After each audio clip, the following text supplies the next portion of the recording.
Bom dia, sejam bem-vindos à nossa primeira reunião do Conviva. Eu sou Juliana, PCNP de Tecnologia, e hoje eu estou aqui com a equipe do Conviva.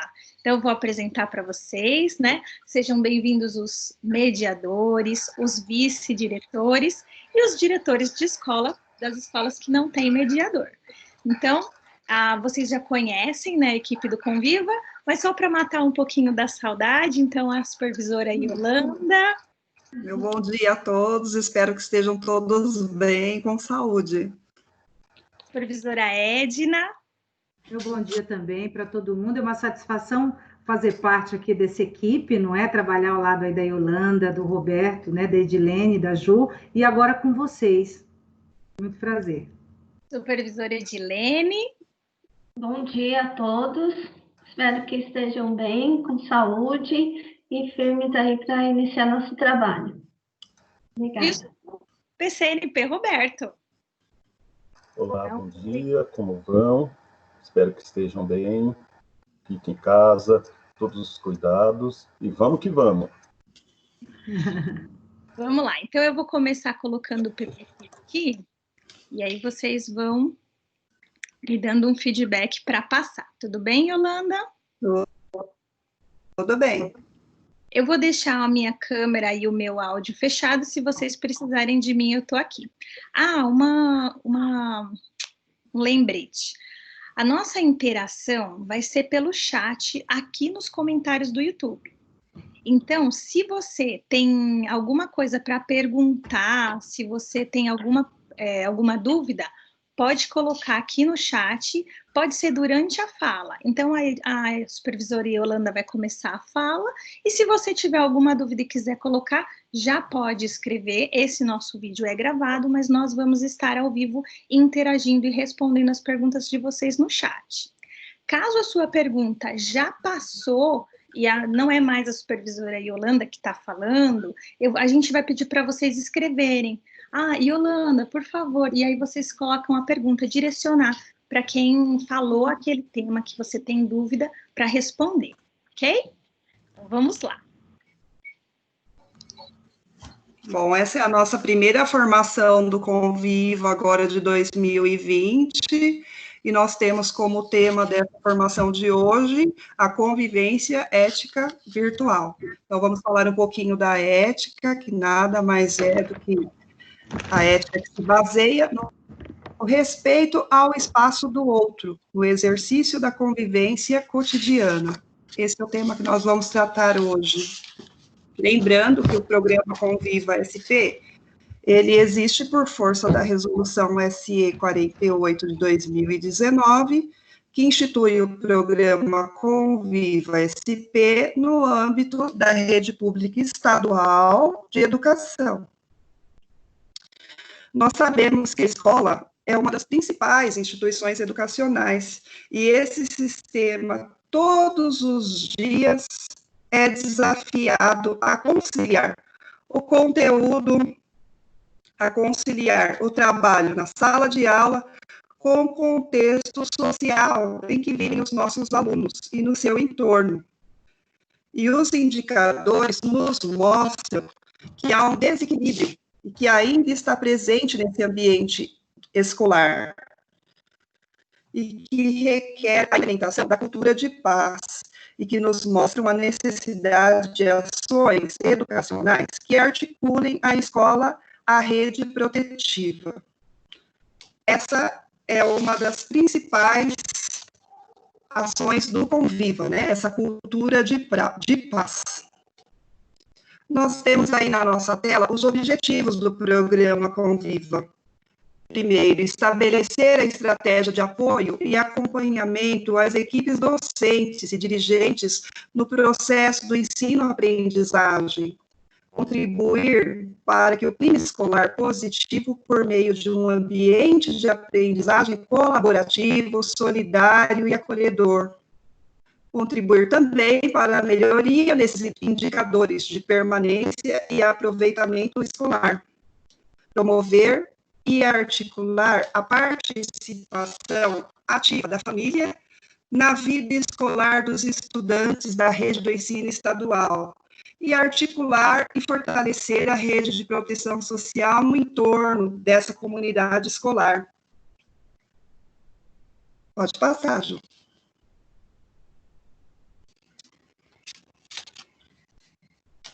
O programa Conviva, ele tem a sua premissa principal, que é o ambiente de aprendizagem colaborativo, solidário, seguro e acolhedor, não só para os nossos alunos, mas também para todos os profissionais da escola. Nós temos aí, então, na tela agora, o símbolo, né, do Conviva, que ficou marcado ali, a convivência, a corresponsabilidade e as medidas de segurança. Convivência, essa convivência que tem que ser harmoniosa, com respeito, solidária. A corresponsabilidade, responsabilidade de todos nós envolvidos com a escola, com o trabalho na escola, uma ação conjunta. E as medidas de segurança, que zelam pela integridade física de todos os nossos alunos e profissionais da educação, mas também a conservação do patrimônio escolar. Pode passar.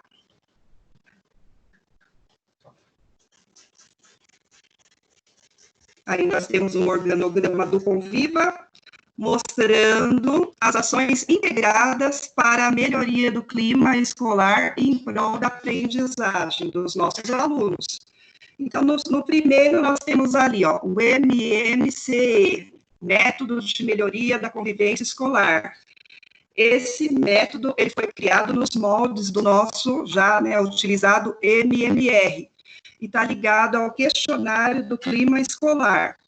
Não colocamos ainda em prática o MMCE, ele vai entrar em prática, né, nós vamos começar a utilizar quando retornar às atividades presenciais. Temos também a parceria com o GPEM. O GPEM, que é o Grupo de Estudos de Pesquisas Educacionais na Educação Moral. Ele fortalece as nossas OTs, né?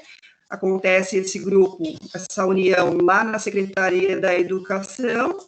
Lá eles vão preparar essas OTs que nós temos, primeiramente, para depois replicar aos PMECs, aos vice-diretores e diretores de escola. O GISPEC, as ações coordenadas com o GISPEC. Esse GISPEC, ele tem um gabinete lá na Secretaria da Educação, o gabinete fica lá, implantado lá, e tem o capitão William inserido nesse gabinete. O capitão William, que é da Polícia Militar, ele está ciente de todo o projeto, né, o programa nosso aí do Conviva. Ele está ciente do Placom, ele está ciente do programa Vizinhança Solidária, e está atuando ali na Secretaria da Educação para ajudar as escolas nesse contexto aí de vulnerabilidade. Nós temos também o Placom, a plataforma Conviva de Registros Escolares. Essa plataforma, ela veio para fortalecer ainda mais o que já existia, né, que nós já tínhamos lá o ROI, agora se tornou o Placom, onde o diretor de escola é o responsável em lançar os registros de todas as ocorrências escolares. E nós temos também o SIC. Esse SIC, ele é o responsável pelo vídeo monitoramento. Então, nesse SIC, nós temos aqui no NIT, da nossa diretoria de ensino, o Evandro, né, em parceria. O Evandro é o que nos ajuda no vídeo monitoramento, o espelhamento das câmeras, é ele que faz as cobranças aí das escolas a respeito desse espelhamento, para que ele ocorra, né, tem prazo para isso, e como nós podemos ver, tudo isso, ele está interligado, né, uma ação interligada à outra, uma ação fortalecendo a outra, para essa melhoria no clima escolar em prol da aprendizagem dos nossos alunos.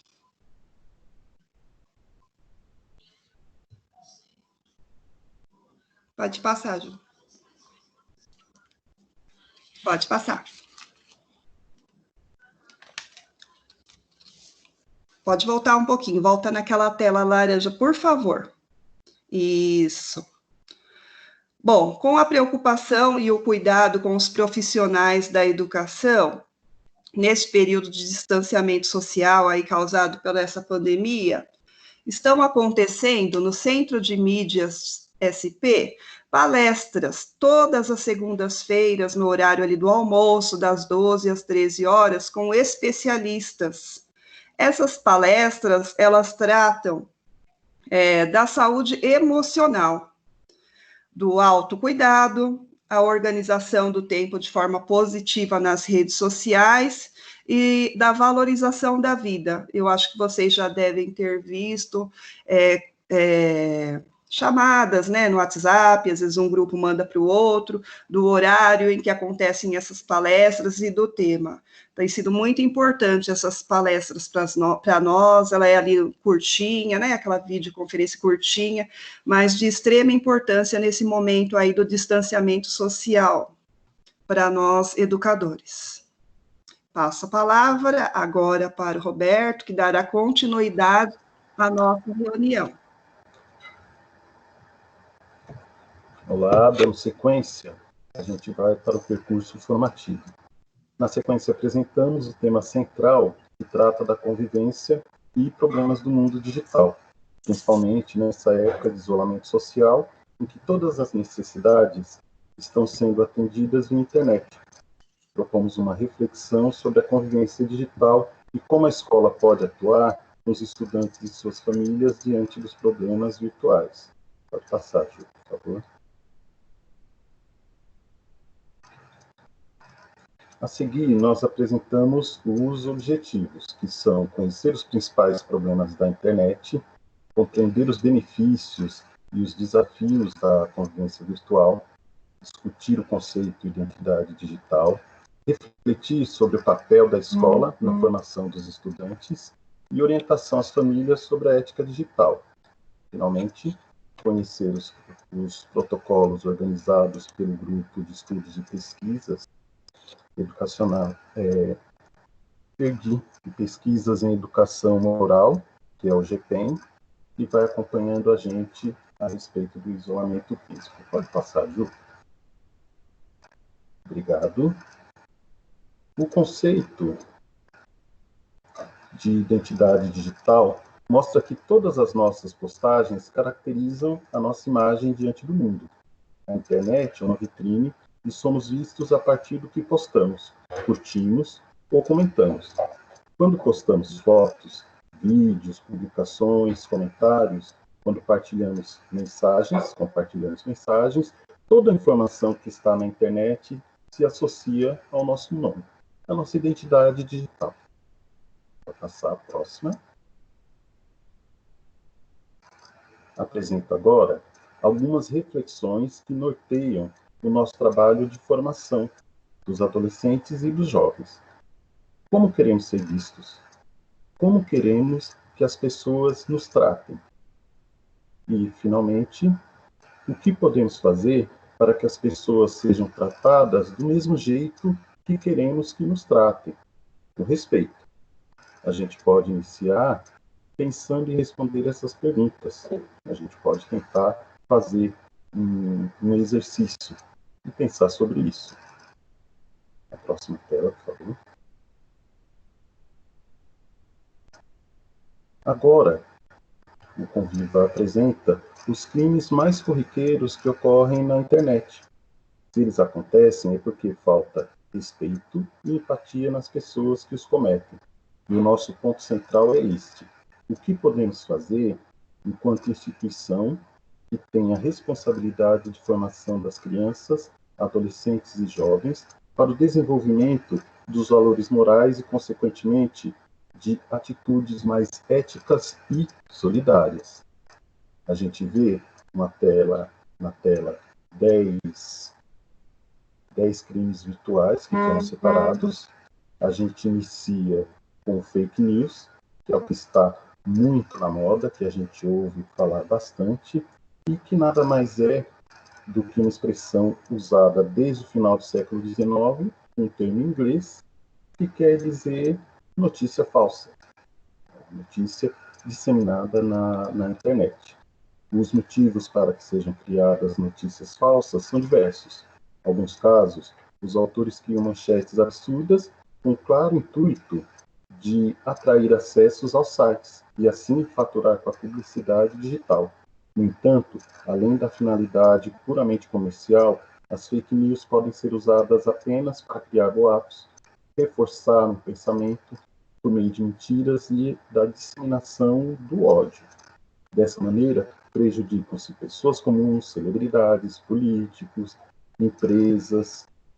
Qualquer tipo de informação falsa, da mais simples à mais descabida, induz as pessoas ao erro. Em vários casos, a notícia contém uma informação falsa cercada de outras verdadeiras. É principalmente nessas situações que estão escondidos os perigos das fake news e suas consequências podem ser desastrosas. Também temos o cyberbullying, que é a prática do bullying em ambiente virtual. O bullying é uma violência perseguidora e constante que pode chegar nas suas formas mais latentes a agressões físicas, além de humilhação pública, vexatória, criação de apelidos de mau gosto, etc. O cyberbullying é a mesma prática, porém por meio digital, por meio virtual. O que pode ser psicologicamente danoso para a vítima. Enquanto o bullying acontece durante o contato presencial entre vítima e agressor, o cyberbullying ele estende para além dos ambientes públicos de convivência, os quais a vítima é obrigada a frequentar por determinados horários. Dessa maneira, tende a ser mais massacrante, pois não há um meio para que a vítima fuja dele. Afinal, mesmo em casa, isolado no seu quarto, ele pode receber mensagens ameaçadoras e ofensas em suas redes sociais ou via mensagem de texto. Normalmente, quem pratica o cyberbullying esconde-se atrás de perfis falsos de redes sociais. Temos na sequência a pedofilia, que também tem falado bastante, que é um transtorno psiquiátrico em que um adulto ou adolescente mais velho sente uma atração sexual primária ou exclusiva por crianças pré-púberes, geralmente abaixo de 11 anos de idade. Além da pedofilia, vemos também muitos casos de pornografia infantil, que é uma forma ilegal de pornografia que utiliza também essas crianças, ou no sentido mais amplo de crianças e adolescentes menores de idade. Temos também o racismo, que é a crença de que uma raça, etnia ou certas características físicas sejam superiores a outras. O racismo, falado tanto hoje em dia, um tema tão atual, pode se manifestar tanto em nível individual como em nível institucional, através de políticas como a escravidão, o apartheid, o holocausto, o colonialismo, o imperialismo, alguma coisa aqui. Embora ele se associe ao preconceito contra o negro, ele pode se manifestar contra qualquer raça ou etnia, asiáticos, indígenas, etc. O racismo ele é um crime inafiançável e pode levar até 3 meses de prisão. Temos também o estelionato virtual, que é a questão de você... Onde está o estelionato virtual, gente? Achei.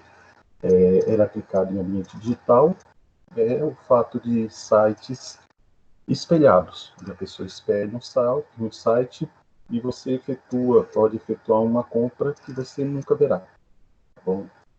Tem várias formas de se fazer um crime. No final das contas, o estelionato virtual é uma fraude, é um 171. A sextorção ou estupro virtual, a divulgação, extorsão e ameaças virtuais de cunho sexual. A homofobia, que é um tema muito importante, muito discutido e que precisa ser tratado da melhor maneira possível. Tem uma série atitudes e sentimentos negativos em relação a pessoas homossexuais, bissexuais, em alguns casos, contra transgêneros e pessoas intersexuais. As definições para o termo referem-se variavelmente à antipatia. Antipatia, que é um comportamento crítico e hostil, assim como a discriminação e a violência com base na percepção que todo tipo de orientação sexual não heterossexual é negativo. Temos mais os scammers, que são os fraudadores, né? São perfis maliciosos usados para golpes na internet. Os golpes podem ser tanto de natureza financeira, como também romance. São feitos, tratados e utilizados também muito contra mulheres, onde a pessoa segue um romance, pede empréstimo, pede dinheiro, marca-se encontros e nunca encontra a pessoa. E, finalmente, a apologia ao crime. As redes sociais se tornaram um espaço mais utilizado para aqueles que fazem apologia e incitação a crimes. O principal fator é que os usuários não imaginam que o fato de publicar comentários e fotos nesse sentido pode acarretar um processo criminal com pena de detenção de 3 a 6 meses, ou multa. De forma geral, as publicações giram em torno de apoio a atos de vandalismo, mas também englobam tanto aqueles voltados para agredir supostos criminosos, como, por exemplo, o caso da dona de casa que foi espancada até a morte. Nós falaremos sobre isso. Diante de uma veiculação online que informava que ela seria uma aparente sequestradora de bebês, até atos que envolvam crimes praticados em protestos, principalmente no momento atual em que o país está. Pode passar, Ju. Essa tela foi grande. Finalmente, a gente vai apresentar... Não era isso. Foi mudado, não era essa tela não, hein? O que eu tinha aqui era o vídeo da professora. Depois desse vídeo da professora Planeta. Certo? Oi. Ponho aqui o vídeo. É a hora do vídeo. Tá. Eu chamo o vídeo, Ju? Vou chamar o vídeo. Isso, eu já estou colocando aqui. Tá. A gente apresenta agora o vídeo em que a professora Luciene Tonheta esclarece alguns pontos importantes sobre os problemas virtuais e apresenta uma proposta de trabalho para a escola desenvolver com as famílias e os estudantes e orienta os educadores. Vamos para o vídeo?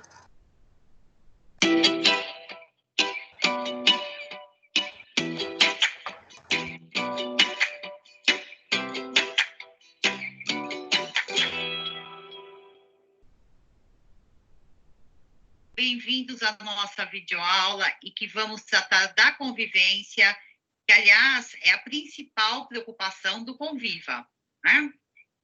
Nós temos aqui hoje a professora Luciene Tonheta, que é coordenadora do GPEM, para nós conversarmos um pouquinho sobre essa situação que nós estamos vivendo e como andam as questões de convivência, principalmente a convivência virtual, que é dentro desse isolamento social, isolamento físico, né?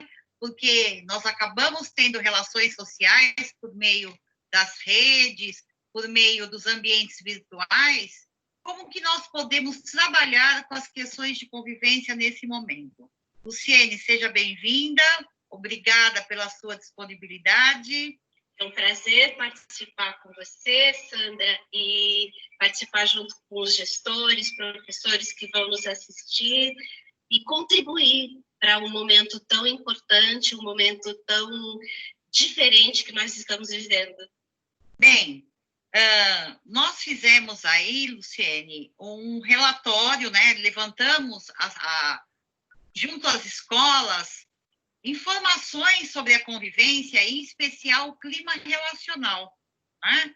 Como que nós podemos tratar desses resultados, dessas avaliações neste momento? se bem que nós não estamos tendo uma convivência presencial, né, e sim online. Como é que ficam as questões dos problemas relacionados aos ambientes virtuais nesse momento? Como que a gente pode tratar dessa questão agora, a partir desse isolamento social? Bom, a gente sempre pensa que uma transformação só acontece, a transformação de um problema só acontece quando a gente tem evidências do problema. E é por isso que nós fizemos, no ano passado, uma das primeiras ações deste trabalho do GPEM e do Conviva, que foi o questionário, foi a aplicação do questionário para que alunos, gestores e professores pudessem dizer sobre as suas relações da escola, a partir de 3 dimensões, ou seja, que mostravam maneiras pelas quais a convivência tem acontecido na escola. Se a gente se lembrar bem do questionário que a gente recebeu, 3 dimensões nós trabalhamos: a dimensão da segurança e das regras, a dimensão dos conflitos e a dimensão do bullying, que é a situação de intimidação entre pares. Aqueles dados, Sandra, que ainda gestores e professores vão trabalhar mais para frente, esses dados que vão nos ajudar a pensar o plano de convivência para quando a gente voltar na escola, não é? Na nossa vida presencial, vamos dizer assim, eles nos mostraram algumas coisas importantes e que têm, de fato, a ver com essa experiência que a gente está vivendo hoje.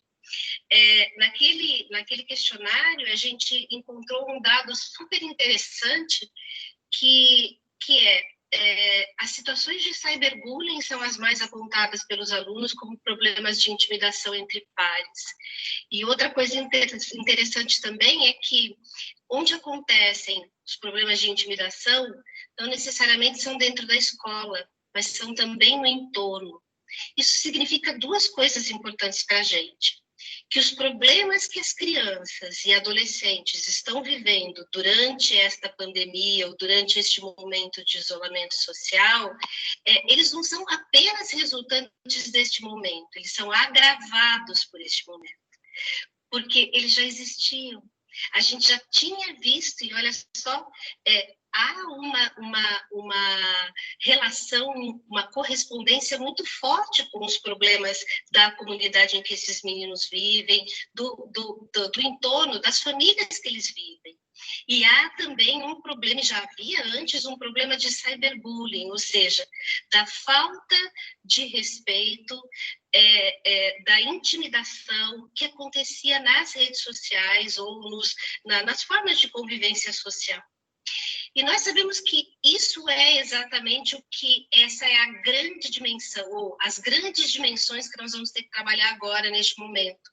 Então, quando a gente pensa na questão do clima relacional, a gente vai pensar que ele não vai acontecer agora presencialmente nas escolas, mas ele está acontecendo nas famílias e nas redes sociais em que as nossas crianças e adolescentes, os nossos professores, estão participando.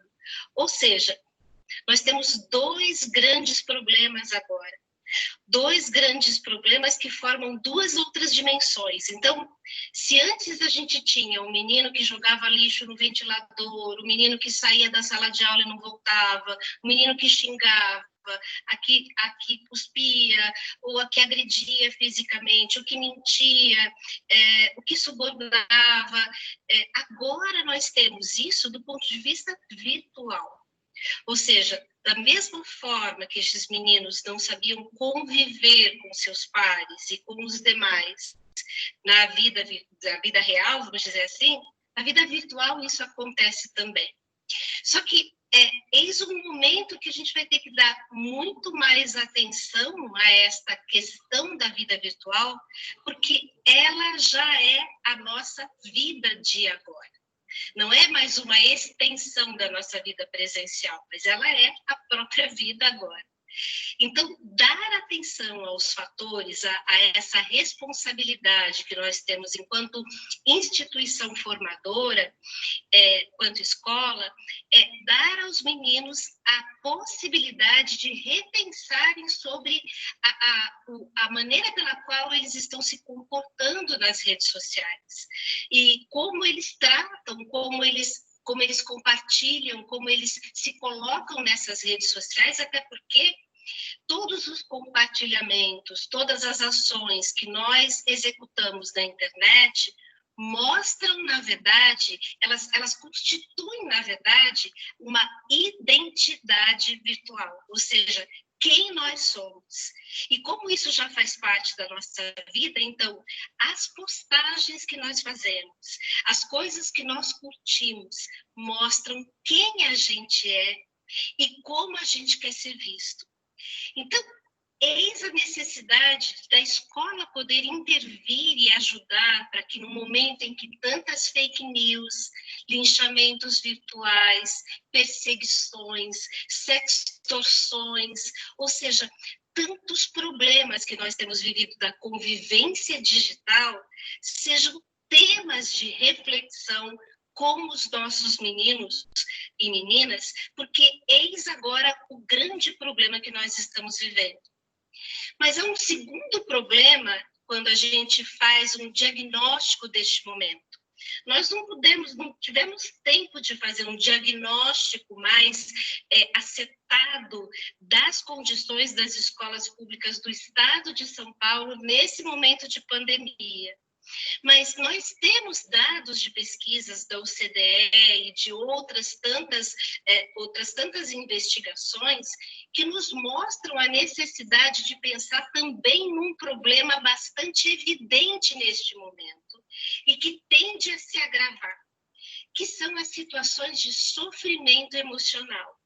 As situações de automutilação, de pensamentos suicidas, de depressão, de ansiedade, de falta de esperança e de falta de perspectiva. Então, estes dois problemas, Sandra, constituem de fato as duas grandes dimensões que a gente vai ter que pensar agora em termos dessa convivência virtual ou convivência digital, que nós nos responsabilizamos enquanto escola para ajudar os nossos meninos e meninas. Luciene, o que você trouxe é uma questão extremamente importante sobre a identidade, né?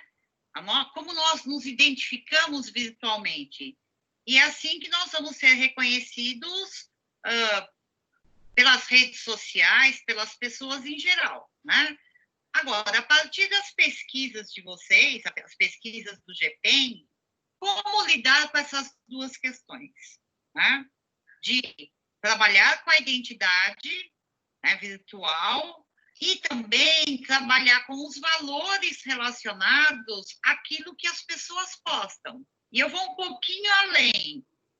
Eu penso que tratar desse assunto, discutir esse assunto, ele tem que ser também com os adultos, não só educadores, mas familiares, porque todos nós estamos suscetíveis aos problemas virtuais, né?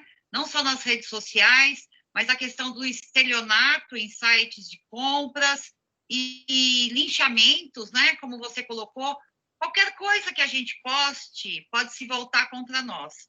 Então, como lidar com esses dois problemas?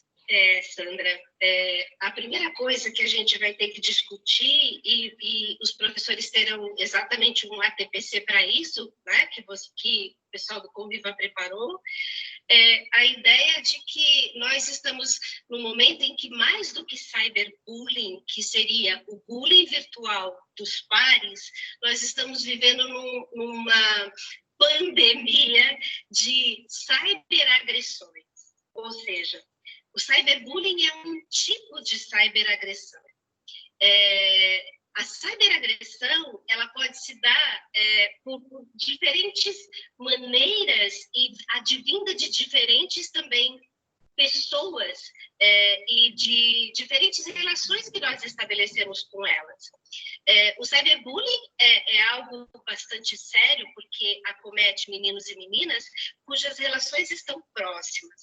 Mas é verdade que, então, a cyberagressão é muito maior do que isso, porque ela pode vir de gente que a gente nunca viu. Ou seja, de pessoas que postam, repostam, compartilham dados e fake news e injustiças até em formas de desrespeito que ameaçam, na verdade, até o equilíbrio emocional das pessoas. Ou seja, ser vítima de um linchamento virtual, ainda que se eu tenha feito alguma coisa errada, isso não se justifica, porque nós estamos usando do mesmo critério, que seria um critério de justiça retributiva do ponto de vista psicológico bastante inferior, ou bastante primitivo, que é o olho por olho, dente por dente, que é exatamente o que o linchamento virtual faz. E não vê as intenções dos atos, não vê as características das pessoas, não vê o sofrimento que isso pode causar para a pessoa. E aí eu me assemelho àquele que de fato fez alguma coisa errada. Então, como você disse, Sandra, nós estamos muito suscetíveis, e não são só meninos e meninas, mas familiares e professores também. Agora, vejam, a questão a gente tem uma responsabilidade do ponto de vista da escola, e que não é essa escola, ou a escola pública, ou qualquer instituição que educa, da educação básica até a universidade, que é o aspecto, ou a competência formativa que a sociedade não tem. Então, um linchamento, uma agressão, um abuso, uma postagem, um discurso de ódio, do ponto de vista da sociedade, ele pode se constituir como um ato infracional, se for de crianças, como um crime, mas na escola, o aspecto ou a competência da escola não é a criminalização, e sim a formação. Então, insistentemente, a gente vai ter que trabalhar com oportunidades de fazer com que os nossos meninos e meninas compreendam o seu papel e compreendam até que ponto podem ir, da mesma forma como não gostariam de ser tratados, então não podem tratar os outros. Isso exige de nós uma metodologia bastante difícil, que é uma metodologia que permita que o menino tome consciência. Em outras palavras, eu vou ter que propor atividades em que eu faça perguntas, em que seja possível que ele reflita, que ele se coloque do ponto de vista das pessoas, no ponto de vista das pessoas que muitas vezes são criminalizadas, das pessoas que são julgadas, das pessoas que são linchadas, das pessoas cujos nudes são compartilhados sem a sua autorização. Então, criar nos nossos alunos, ou organizar estratégias de pensar, e a gente tem inúmeros casos hoje que nós podemos retomar como perspectivas de estudo, criar estratégias de ajudar os nossos alunos a pensar sobre as situações que estão acontecendo, é ajudá-los a se autorregular e, portanto, a construir um conhecimento que ainda é novo diante dessa vida virtual que a gente está vivendo. Então, as propostas de trabalho que nós temos que fazer, elas podem ser procuradas, elas podem ser selecionadas pelos professores nos sites do SaferNet, em outros tantos trabalhos que podem ser procurados pela internet, que já são disponíveis, mas eles precisam ter um princípio do qual a gente não pode abrir mão, que é fortalecer não o controle, não o discurso, mas a necessidade de dar oportunidades dos nossos meninos pensarem sobre como se sentiriam se estivessem na condição daquele que é linchado? Por que é que a gente não faz esse tipo por que a gente não faz, a gente não toma essa atitude? O que está em jogo quando eu coloco alguém numa situação de humilhação? Essa reflexão, do ponto de vista da autorregulação, ou proporcionar que os nossos meninos se autorregulem, é uma forma mais, não diria garantida, mas uma forma que mais propicia que estes meninos construam o valor do respeito, o valor da justiça, o valor da tolerância ao diferente ou ao que pensa diferente de mim. E do ponto de vista do sofrimento emocional, a gente vai ter que lembrar que é verdade que os nossos meninos e meninas, vejam, o nosso questionário do clima relacional já dizia isso, que os nossos meninos e meninas sofrem com a questão dos entornos em que a escola está. Ou seja, é verdade que existe uma grande relação entre os problemas que se têm e o tipo de família, o tipo de constituição da comunidade em que eles pertencem. Claro que sim. Então, é verdade que o menino submetido a situações de agressão, ao menino que se submete a um caminho em que ele pode levar uma bala, né, na cabeça, indo para a escola, faz com que haja, de fato, uma diferença no aprendizado, seja ele de qualquer conteúdo. Então, isso era antes da pandemia. Agora, neste momento de pandemia, em que o isolamento social nos faz estarmos com as pessoas com as quais nós temos uma relação de intimidade e não mais com relações públicas, em que até existe um certo controle da nossa ação, porque quando eu estou falando com um professor, com um diretor ou com uma outra pessoa que não me conhece, eu posso até ter um pouquinho mais de consideração, mas eu estou falando com as pessoas que eu não vou perder. Então, se é meu pai, se é minha mãe, se é meu filho, se é minha filha, e isso faz com que, de fato, se potencializem os problemas das relações interpessoais que vão acontecer em casa. E mesmo como consequência dessas relações na internet. Isso significa que me sentir ansioso, ter medo, não ter com quem conversar, pode potencializar um sofrimento e pode atingir aquilo que nós chamamos hoje, que nós estamos bastante preocupados, que é a saúde mental das nossas crianças e adolescentes e dos adultos, claro que sim. Porém, os adultos, nós como adultos, temos uma possibilidade maior de autocontrole do que essas crianças que estão experimentando agora, do que os adolescentes que estão experimentando agora. E vejam, falha nossa da educação, nós não tivemos ainda, e estamos tentando fazer isso, com toda certeza os professores estão tentando, não tivemos ainda propostas nas nossas escolas de exercitar uma escuta ativa, de exercitar o reconhecimento de sentimentos, de exercitar a manifestação de sentimentos de uma forma que não prejudique o outro. Então, esperar que as nossas crianças e adolescentes saibam fazer sozinhos isso, não vai dar. A gente, então, tem um outro propósito dentro deste momento que a gente está vivendo, enquanto instituição formativa, que é ajudar os nossos alunos a também reconhecerem aquilo que sentem, a também manifestarem de outro jeito, que não batendo, que não chutando, que não gritando, os seus sentimentos. E isso vai fazer, veja como não dá para separar as duas coisas, isso vai fazer com que ele não tenha necessidade de expor ninguém nas redes sociais, porque ele sabe que ele também tem os seus sentimentos garantidos. Quem não tem condições de ter reconhecido seus sentimentos, dificilmente reconhece os sentimentos dos outros. Então, vejam como há uma conexão entre eu trabalhar com essas questões de linguagem, de pensar sobre as formas como eu reconheço os sentimentos dos meus alunos. Eu imagino o quanto vocês estão chateados nesse momento, o quanto está difícil para todo mundo, e o quanto é necessário ensinarmos também a alguém que também não sabe como fazer isso com crianças e adolescentes, que são os pais.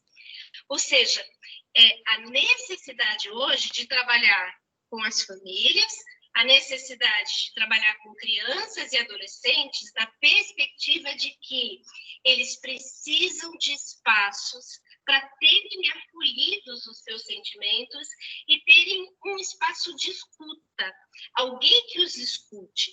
Escutá-los não necessariamente é ouvir o que ele tem a falar, mas é dar oportunidades de escrita, dar oportunidades de atividades em que eles possam pensar sobre aquilo que sentem, possam ressignificar aquilo que sentem.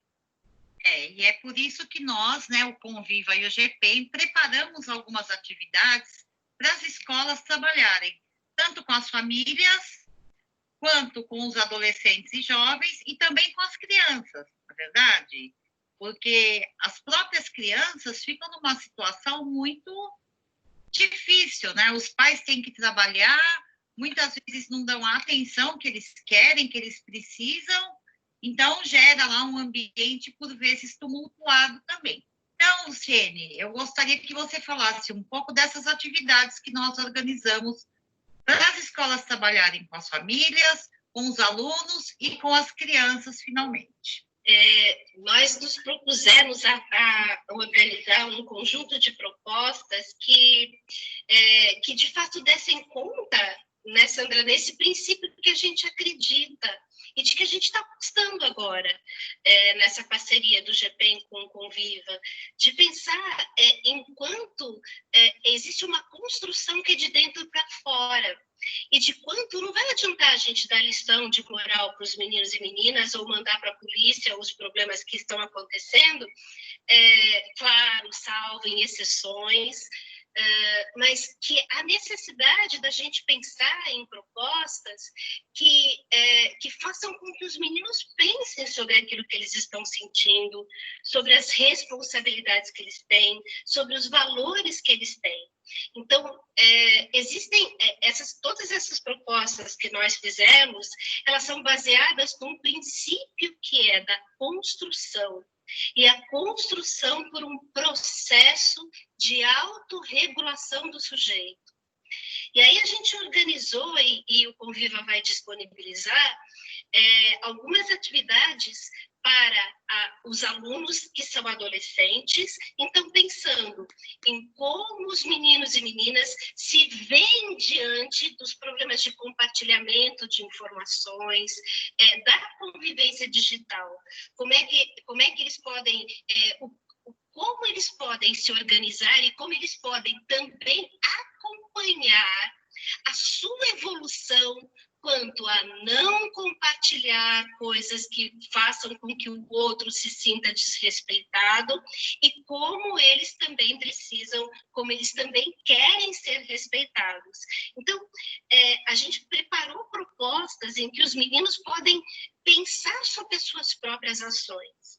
Do ponto de vista também do sofrimento emocional, nós não temos como garantir que neste momento a gente consiga, e através das famílias, acionar a rede de proteção em que essas crianças estão inseridas.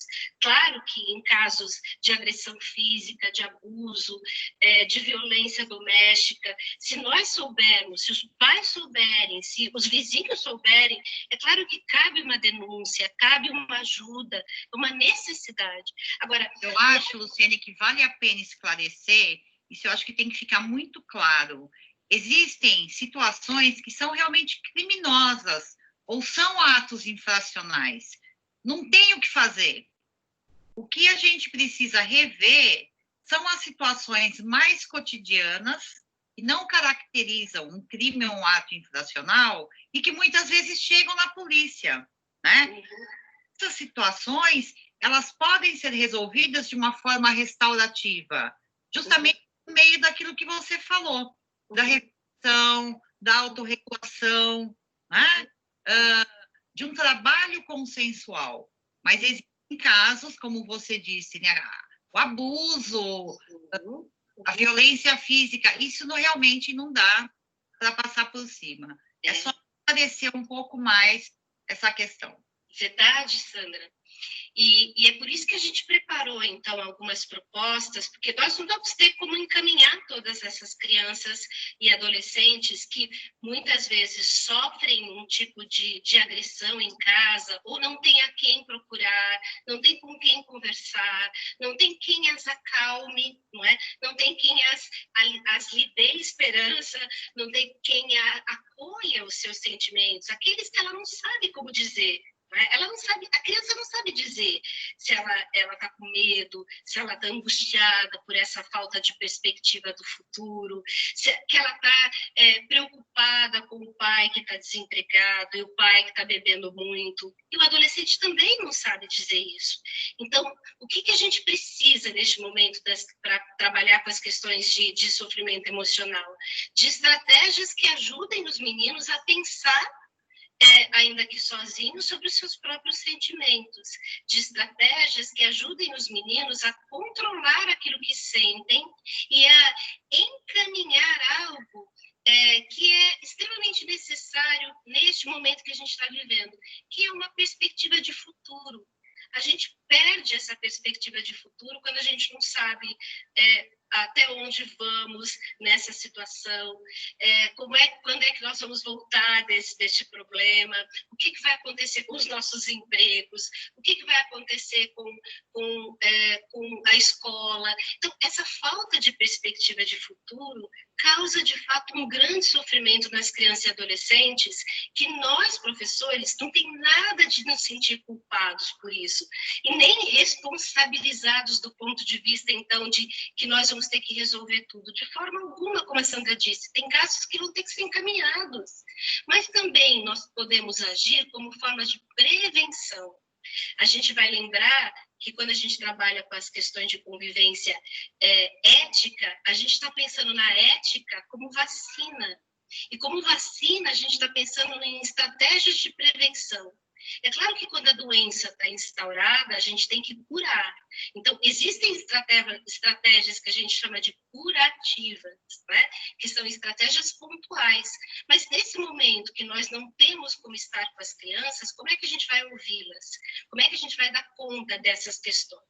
Então, os professores e os gestores que têm como fazer essas atividades e propor reflexões conjuntas em aulas síncronas, em oportunidades de contato com essas crianças, ainda que virtualmente, ótimo.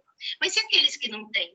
Então, as atividades estão preparadas para que a criança possa falar sobre si mesmo, para que o adolescente possa pensar nos seus sonhos, nas suas perspectivas para o futuro, para que ele possa, então, se autorregulando, diminuir essa potência desse sofrimento emocional causado nesse momento.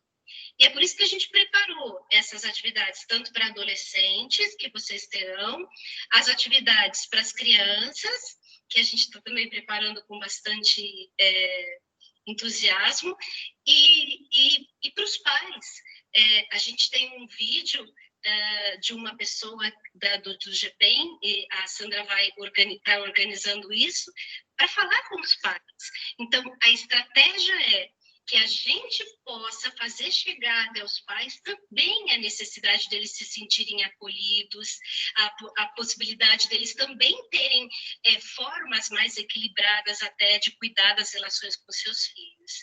E aí, para os alunos, para que os alunos possam se organizar tanto para as questões da convivência digital como das consequências dela. Não é? Que são essas questões de como é que a gente tem sido invadido por tantos sentimentos. E as crianças também. Você vai falar um pouquinho mais sobre as atividades das crianças, não vai? Bom, a gente preparou um material ouvindo, a gente tem ouvido muitos pais e os professores nos perguntando sobre como a gente pode agir com as crianças, o problema de por que as crianças estão tão irritadas, por que as crianças não obedecem, por que as crianças estão entediadas. E aí, então, a gente preparou um material que vai ser disponibilizado também para as escolas estaduais e para todas as escolas, que é um livro infantil, um livro que vai ajudar as crianças a pensarem sobre a perspectiva de como é que elas podem, como é que todo mundo está se sentindo do mesmo jeito, ou seja, isso já é um conforto, não sou só eu. Segundo, o que eu vou ter que aprender neste momento e o que vai fazer com que essa minha aprendizagem me ajude a superar essas dificuldades que eu tenho, que é a perspectiva de ter um pouquinho mais de a palavra-chave, esperança. Eu acho que é exatamente isso que nós precisamos nesse momento, né? Ter paciência, porque estamos todos no mesmo barco, e esperança. E aproveitar tudo isso que nós estamos vivenciando para mais um leque de situações de aprendizado, né?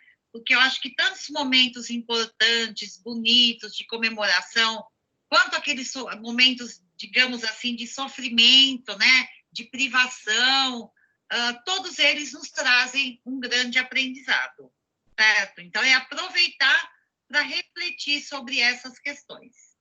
Não é verdade, Luciene? É verdade, é verdade. E, para finalizar, é um presentinho para vocês, que é justamente o livro que a Luciene vai falar. Então, vamos lá.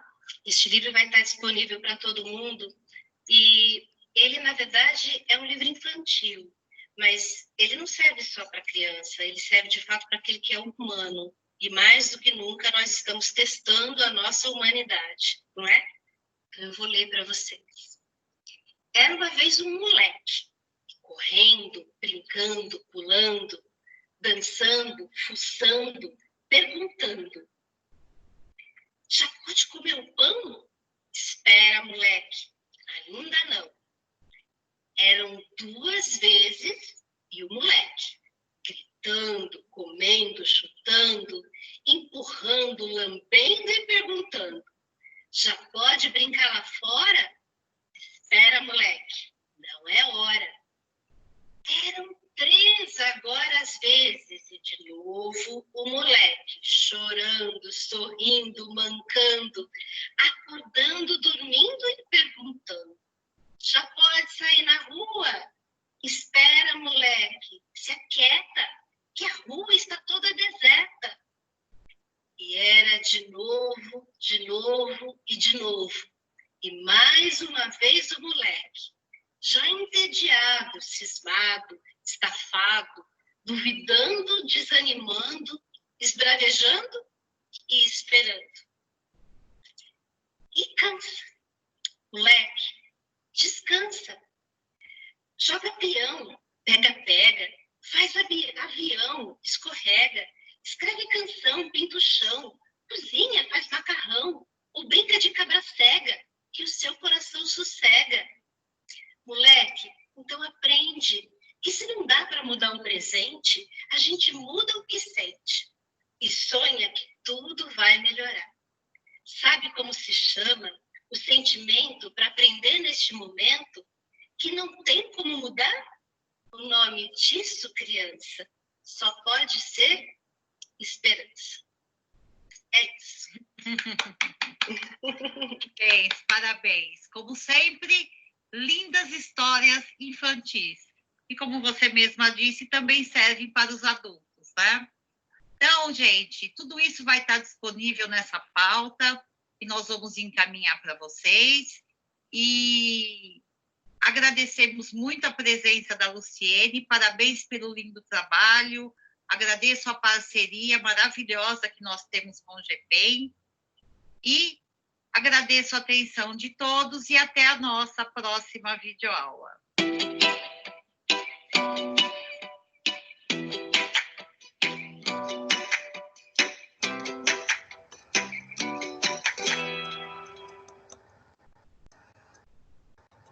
Obrigado. obrigado. Ju, vou pedir para você para retornar na tela 13. É a próxima. Muito obrigado. Gente, agora eu passo a palavra para a supervisora Edna, que vai passar as próximas telas para a gente de maneira magistral, como ela está acostumada, tá bom? Edna, passo a palavra e eu volto na sequência. Até mais. Muito obrigada, Roberto. É um prazer estar aqui nesse momento, tentando agregar, né, alguma coisa, algum ensinamento aí de uma maneira tão diferente, né, gente, que é esse distanciamento, né, que a gente tem tanto falado, né, é bem difícil, ainda mais quando você precisa trabalhar com conscientização, né, e muitas vezes a gente tem essa dúvida, né, como é que a gente consegue chegar, né, a essa conscientização? Tanto presencialmente como agora distancialmente, né? É um desafio muito grande. Mas a minha parte, gente, fica aí por um estudo de caso. Nós vamos retomar, né, uma situação real que aconteceu aqui no nosso país, especialmente aqui em São Paulo, Guarujá, né? E a gente tem aí uma notícia que foi, né, infelizmente dada pelas vias de comunicação, de um óbito, né, que ocorreu aí na cidade de Guarujá, por conta, eu diria até retomando aí a fala do nosso professor Roberto, dos crimes de internet, né? Aliás, eu associo essa notícia, né, aqui que a gente vai estudar com relação a 3 crimes, né? Eu até fiz aqui uma observação. Nós temos claramente o crime de fake news, né? Mas nós temos também a agressão contra a mulher, não é? É uma figura feminina, né, e mais fragilizada, e também a questão da própria apologia ao crime, porque quando a gente visualiza nos comentários, né, da época, o que deveria ser feito com essa mulher, né, as falas são de pode matar, né, nós vamos agredir até a morte, nós vamos acontecer, enfim, tá ainda posto lá, embora a página, né, do Facebook, né, que foi vinculada, né, essa notícia, infelizmente, né, vinculado pelo jornal A Tribuna, né, e também pela página aí de Facebook, né, que vem falando a respeito do assunto. A qualquer um que pesquisar pode encontrar, e que eu não vou me estender aqui muito, tá bom? Então, vamos lá. É um caso de uma dona, né, de uma dona de casa, a dona Fabiane Maria de Jesus, né, ela tinha 33 anos de idade, né, e houveram, neste caso, gente, específico, eventos que culminaram, né, ao óbito dessa senhora. Mas, inicialmente, foi um boato, né, um boato que aconteceu, que vinculou a imagem dela de uma outra pessoa, cuja foto dessa outra pessoa também não era de verdade associada à notícia, né? Então, foi assim, fatos, né, inverdades que foram ali postadas e que levaram ao óbito, né, de Fabiane. Então, ela acabou tendo, por exemplo, fatos assim, eventos que não saíram na mídia, mas que se pesquisar a gente acha, uma noite antes do linchamento dessa moça, ela pintou o cabelo, ela ficou parecida com a da foto, mas ela não sabia exatamente, né, do que estava acontecendo na cidade, né, lá no Facebook. Mas ela acabou pintando o cabelo, ela saiu para passear e foi ao encontro do marido que trabalhava numa empresa, que estava próximo do horário de sair, não o encontrou, né, acabou saindo sozinha na rua, foi identificada equivocadamente como sendo a pessoa da foto postada no Facebook, né? E incluindo a notícia de que haveria ali uma sequestradora na cidade, loira, que retirava os órgãos das crianças, enfim. Quer dizer, muita coisa ruim foi postada, muitas coisas mentirosas, porque até o próprio administrador da página dizia que isso não era verdadeiro, né? Mas as pessoas não queriam mais acreditar, já estavam ali envolvidas, né, com a vontade de vingança, com a vontade do uso da violência, né, gente? Então, infelizmente, esse caso, né, vocês podem aí aprofundar, se entenderem aí que seria interessante trabalhar com os professores nessa questão, mas como eu disse, a conscientização, a sensibilização desse caso, ele vive até hoje e pode ser trabalhado de uma maneira muito rica na escola, né? Porque foi o nosso primeiro caso que culminou num óbito, né, no nosso país via fake news, né? Então, realmente, até hoje, se você levanta as informações, você se choca com o ocorrido. Pode passar, Ju.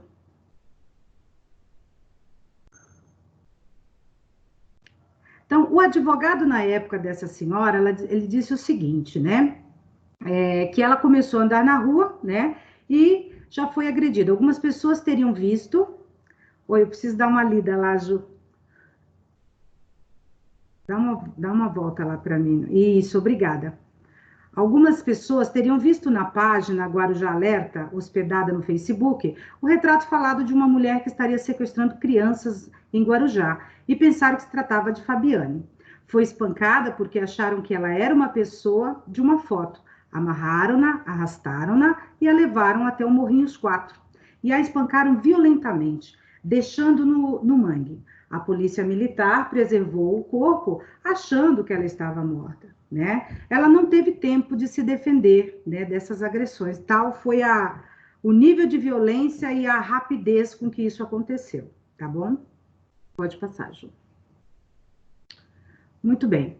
Como consequências dos problemas digitais ou como consequência das relações em isolamento, estamos enfrentando outro problema nesse período de isolamento, então é essa reflexão, vamos dizer assim, essa pausa, né, que a gente vai precisar fazer lá com o grupo, né, de professores, para trazer mais ainda reflexões e talvez novos procedimentos aí para trabalhar com os alunos a respeito disso. Eu acho que ficou faltando um slide, Ju, que foi o segundo, que é o estudo de caso, que é uma atividade que vai ser feita em grupo. Ela, na verdade, ela vem, não sei se passou muito rápido, mas ela vem depois da foto da senhora Fabiane. É antes dessa? Não, depois dessa. É depois dessa, infelizmente não saiu. A atividade 2, que é a atividade em grupo. Mas esse material a gente tem lá, né, no link, tá, gente? Eu vou só ler rapidamente aqui para vocês, que é um estudo onde vocês vão trazer alguns questionamentos, tá, de reflexão para o grupo de professores, tá bom? Então, só clicar lá, estudo de caso 2, vocês vão ver, tá bom? São 4 perguntas, são 4 reflexões que precisam ser trabalhadas com o grupo, tá bom? Pode passar, Ju. Isso. Agora, a gente vai retomar um pouco o olhar para dentro da escola, né? Então, veja bem, nos espaços que nós temos aí, na grande maioria, né, dentro das escolas, a gente tem aí uma pesquisa, né, onde foram apontados, onde existe uma maior incidência, né, de casos de cyberbullying, tá bom? Então, inicialmente aí, com uma folga grande, nós temos a primeira prática pela internet ou pelo celular. Então, os alunos, eles se utilizam, eles se favorecem dessa não, vamos dizer assim, desse não monitoramento dos pais, não é? Porque ali os pais não podem estar acompanhando o tempo inteiro o que está acontecendo e, fatalmente, é o recurso, é a ferramenta utilizada para praticar o cyberbullying, né? Mas não muito atrás disso, nós temos aí os locais próximos à escola, ou seja, é onde os alunos começam a se aglomerar para entrar na escola ou para sair da escola, onde eles ficam ali algum tempo, nas calçadas, nos portões da escola, antes de entrar na sala ou após o fim do horário de aula, né? Ali também há uma organização nesse sentido de buscar favorecer o cyberbullying, né? Mas também a gente não pode esquecer que dentro dos espaços escolares a gente tem essa prática também. Então, nos banheiros, ocorre com menos intensidade do que esses 2 primeiros itens falados? Ocorre, mas eles ocorrem, né? Infelizmente, às vezes até com tanta intensidade quanto, com tanta maldade, né? Com tanta, vamos dizer assim, publicidade, inclusive, né? Porque é publicado também, do que com relação a só o celular ou aos locais mais próximos da escola. Então, nos refeitórios, na cantina, na quadra, nos corredores, né, na classe, enfim, a gente tem aí todos os espaços com essa pesquisa apontando que existe uma prática de cyberbullying e que nós precisamos, vamos dizer assim, ganhar conhecimento, fazer pesquisas, ouvir mais esses alunos para a gente verificar como seria possível minimizar mais esses acontecimentos, tá, gente? Porque eles chegam, inclusive, muitos já sabem disso, a se mutilarem, né, quase, né, praticamente, porque se cortam, não é? Se machucam, não é? Infelizmente, a gente tem essa prática aí, nós precisamos refletir sobre tudo isso, tá bom? Pode passar, Ju. Então, o gráfico mostra que a maior ocorrência se dá na internet. Então, nesse momento de isolamento físico, angustiados e sem perspectivas, muitas vezes submetidos à violência doméstica, nossos alunos acabam extravasando o que estão sentindo através da agressão aos outros por meio da internet, a cyberagressão, tá bom?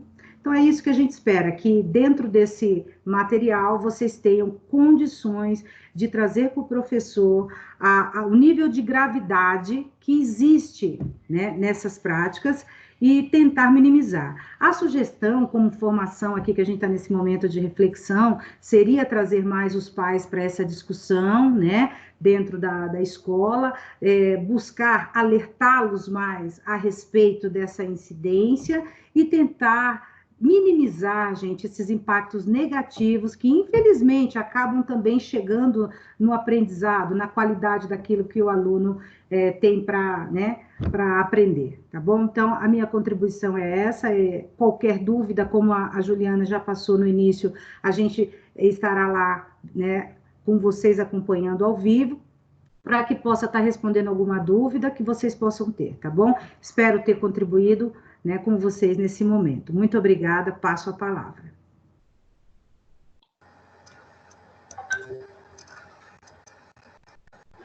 O Ju pode passar, né? Olá, pessoal, retornei. Voltando para a minha última parte, a gente vai tratar agora sobre ações a serem desenvolvidas com os alunos por meio de protocolos que promoverão uma autorreflexão sobre sentimentos e atitudes diante desse momento. Esses protocolos foram desenvolvidos pelo pessoal do GPEM, como nós vimos anteriormente. Pode passar, Ju. Eles podem contribuir com as ações de melhoria da convivência. São 2 protocolos. Pode passar, Ju, para o próximo. Obrigado. São o plano de ajuda, que é relacionado aos sentimentos atuais, e de convivência na internet, que trata-se sobre cyberagressão e cyberbullying, que a professora Edna vinha falando tão bem agora há pouco. Vamos para o próximo, Ju. Vamos lá.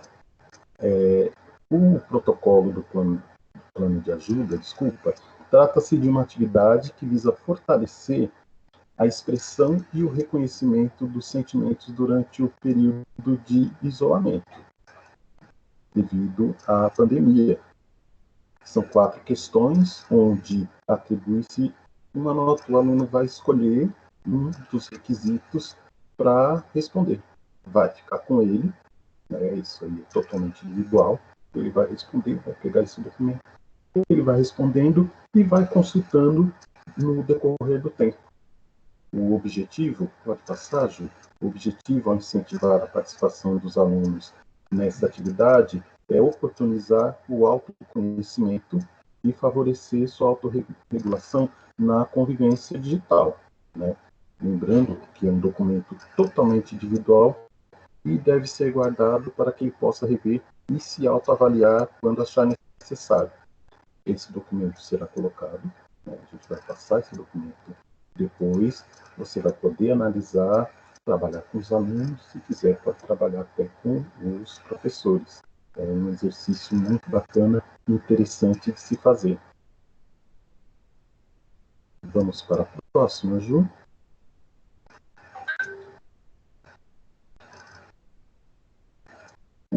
agora nós temos o protocolo de convivência na internet, atividades sobre cyberagressão e cyberbullying.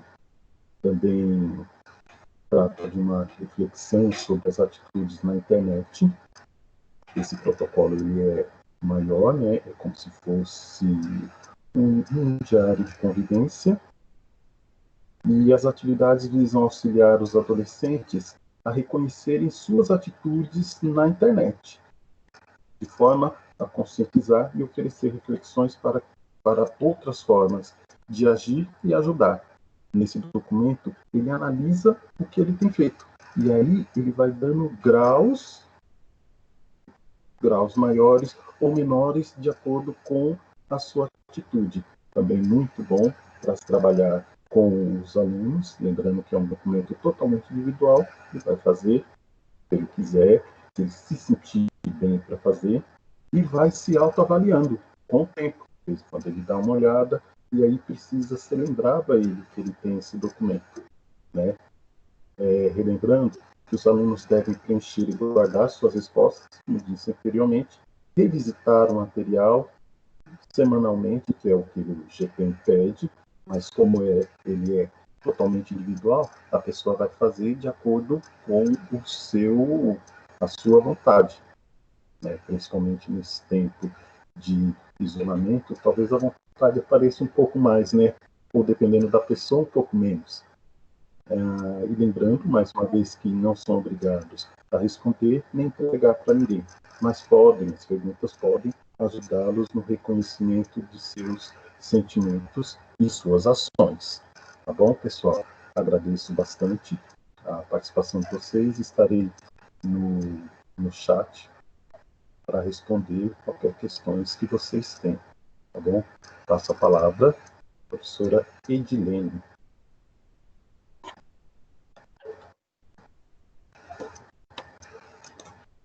Bom, dando continuidade, né, eu vou falar um pouquinho sobre o percurso formativo do Conviva São Paulo.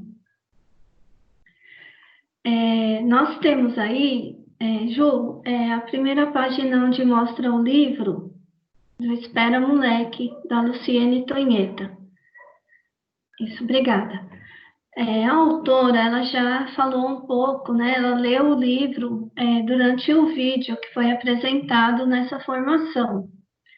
Esse livro é um livro, assim, muito legal, que serve tanto para as crianças como para os adultos. Ele foi escrito sobre as emoções que estamos vivenciando nos tempos de isolamento social. Mas certamente ele serve, né, tanto como ela já disse, eu também, para os adultos e as crianças. Esse livro, ele tem uma novidade que ela coloca aí. Assim que vocês acessarem o link que está disponível aí na tela de vocês, vocês vão poder ler o livro e vão ter também como acessar as atividades que ela coloca. Então, uma das atividades bem bacana que ela coloca é a questão da ilustração do livro. Esse livro, ele é feito somente com a parte escrita, e vocês podem pedir para os alunos, para as crianças, ou até mesmo os adultos, fazerem a ilustração desse livro. O livro pode ser baixado aí no computador de vocês fazem a leitura e a ilustração também. A primeira página do livro, vocês podem fazer com as crianças, né? A pintura dessa ilustração e a ilustração também da parte escrita.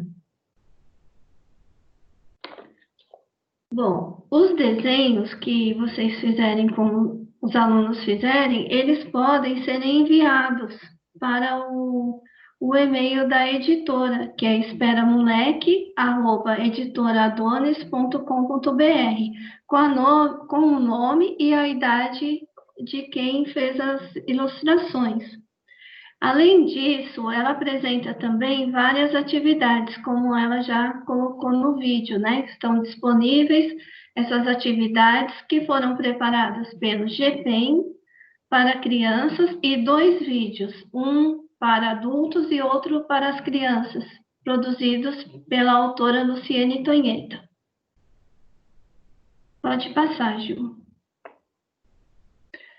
Bom, a terceira pauta para o percurso formativo de ATPC já está disponível no site da EFAP. Aí vocês têm o endereço, né, da EFAP, vocês podem acessar, e lá vocês terão todas as pautas e os percursos formativos que foram colocados em rede. Pode passar. Bom, o ATPC como espaço de formação continuada. Pode passar, Ju? Bom, lá no site vocês encontrarão, né, as formações separadas pelas semanas, por datas. Então, vocês terão de 9 a 13 de março, que se não tiver oportunidade, né, podem acessar o site e ter acesso aí a essas formações que estão bem completas, muito explicativas, né, muito boas mesmo para vocês poderem trabalhar no TPC, quem ainda não trabalhou. Mas acredito, né, que a maioria vem trabalhando essas questões que são muito importantes aí no momento em que estamos vivendo. Então, a primeira que eu tenho aí para vocês na tela, conhecendo a rede protetiva ou a rede de proteção. Aí vocês vão entender o que é esse projeto, né? Como esse trabalho tem sido realizado. A escola e a rede protetiva. Depois, a próxima formação. Formação da personalidade ética, como as atividades escolares podem promover o desenvolvimento da autonomia moral dos estudantes. Formação da personalidade ética, como as atividades escolares podem promover o desenvolvimento da autonomia moral dos estudantes. No vídeo, né, a autora Luciene Tonheta falou também sobre isso, né, que é o que está sendo o foco aí das formações, né, que ela faz parte do grupo de estudos de educação moral, onde nós precisamos aí estudar essas questões, né. Pode passar, Ju. Uso responsável da internet e uso responsável da internet 2. Pode passar. É importante ressaltar que o material aqui proposto foi pensado para seu desenvolvimento, que o seu desenvolvimento seja realizado em um só dia, em 2 ATPCs de 45 minutos seguidos. Pode passar. Os temas propostos fazem parte da ação de formação anual do Conviva São Paulo e, portanto, de extrema importância a sua execução nas unidades escolares. Essa pauta de formação será disponibilizada também na página do Conviva São Paulo, no site da EFAP. Muito obrigado. Passo a palavra.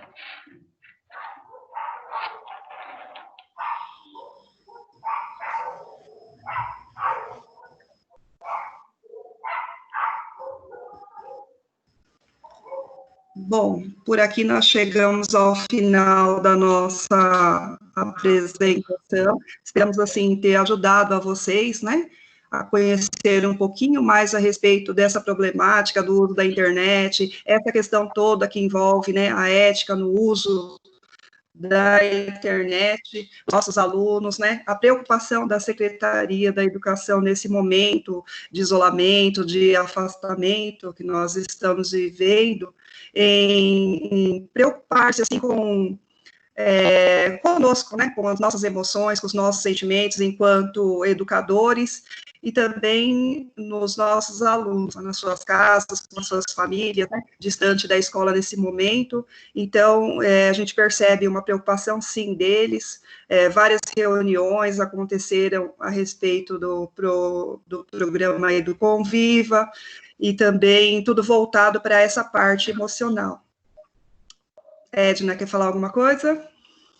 Então, para mim, eu acho que eu tentei, né, pelo menos, trabalhar essa questão aí da conscientização, da sensibilização mesmo à distância, né, trazendo aí esse caso, né, que foi, ainda choca, não é, quando a gente retoma o assunto, até porque foi o primeiro caso que a gente teve aqui no país, né, de óbito via fake news, né, e então a gente precisaria muito de um trabalho muito sensibilizado dentro da escola para que a gente pudesse ter um resultado, né, favorável, no sentido de minimizar um pouco esse impacto negativo que fake news, cyberbullying, enfim, todos os crimes que o professor Roberto apontou possam ser menos impactantes, não é, no nosso dia a dia e no nosso fazer, né, dentro da escola. Então, a ideia é essa mesmo, é tentar trazer uma formação buscando essa sensibilização, essa conscientização, né? Tá bom? Era isso. Certo, obrigada, Edna, pela sua contribuição nessa manhã. E o professor Roberto, suas considerações finais, por favor. Muito bem, agradeço, Yolanda, agradeço a Edilene, agradeço a Edna, a Juliana por todo o suporte, todo o apoio, e é isso, né? Estamos em pleno desafio, o desafio é grande, é difícil, por isso que nós estamos aqui, porque se fosse fácil, provavelmente não precisaria da gente, né? Assim funciona? Bom dia a todos, e passo a palavra. Obrigado. Obrigado, professor Roberto, pela sua contribuição. Edilene, as suas considerações finais, por favor. Obrigada, Yolanda. Eu gostaria de agradecer a todos, né, pela atenção e como que esse ensino online, né, nós estamos detectando aí vários problemas, né, que estão ficando claro que nós temos muitos alunos sofrendo e eles estão colocando isso nos vídeos e nos e-mails, né? E nós estamos aí tomando conhecimento de coisas que nós imaginávamos, mas que agora eles estão colocando ali discretamente e nós temos que procurar aí ajudar aí esses alunos que estão nesse isolamento, sofrendo, passando por privações, né, que às vezes nós nem imaginávamos que tínhamos alunos em situações tão vulneráveis assim. Então, eu acho que é de suma importância esse trabalho do Conviva e que nós possamos contribuir aí um pouquinho com vocês. Muito obrigada, bom dia a todos. Passo a palavra. Obrigada, Edilene, por sua contribuição nessa manhã. Juliana, suas considerações finais também, por favor? Nós estaremos, então, aqui, né, no chat, conversando com vocês, respondendo as perguntas. E se alguma pergunta não foi respondida no chat, vocês podem entrar em contato também com os nossos e-mails, tá bom? Então, é isso? Posso finalizar a gravação? Não, eu só queria lembrá-los, né, que nós temos aí no site do Conviva todo o material disponibilizado, não só nesse momento que nós estamos vivendo agora, mas materiais também das formações anteriores, de 2018, 2019, né, então nós temos aí um vasto material para ser trabalhado, para ser revisitado, né, e que pode contribuir muito com a nossa prática, nosso dia a dia. E também avisá-los que o material vai estar disponível, né, no site lá da nossa diretoria de ensino, na página lá do mediador escolar. Essa página ela foi reformulada pelo Evandro, né, e aqui vai o nosso agradecimento a ele também, o Evandro Duniti, que ele deu uma boa melhorada lá na nossa página, colocou materiais novos, então agradecer a ele também e pedir a vocês que tenham contato, sim, com esse material, que seja muito produtivo para vocês nas ATPCs. A gente lembra sempre que o ATPC é incumbência do coordenador, mas o vice-diretor e o professor mediador, ele também vai ter o seu momento ali de contribuição, de ajuda para trabalhar aí o material do Conviva e auxiliar o professor coordenador nas suas atividades, tá? Então, que seja um trabalho bom, um trabalho produtivo de vocês lá, nessas ATPCs, nesse novo modo online. Agradeço a todos pela participação nessa manhã e até a próxima. Até.